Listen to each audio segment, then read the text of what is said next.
शेवटचा तुला प्रश्न विचारायचा की कुठली पण आखणी संपल्यावरती तुला कसं फील होतं?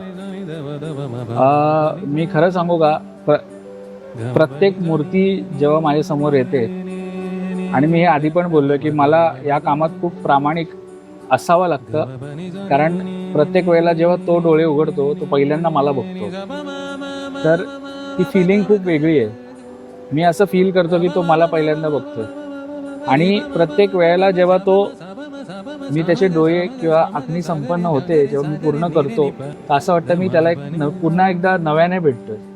तर प्रत्येक वेळेला असं फील होतं की अरे, एक आखणी झाली, दुसरी झाली की परत दुसऱ्या त्याच रूपात, वेगळ्या वेगळ्या रूपात, त्या वेगवेगळ्या जे काही रूप असेल, विठ्ठल रूप असेल, विष्णू रूप असेल, त्या त्या रूपात मी त्याला भेटतो. तर ही फिलिंग एकदम वेगळी आहे आणि एक्सप्लेन न करण्यासारखी आहे. तर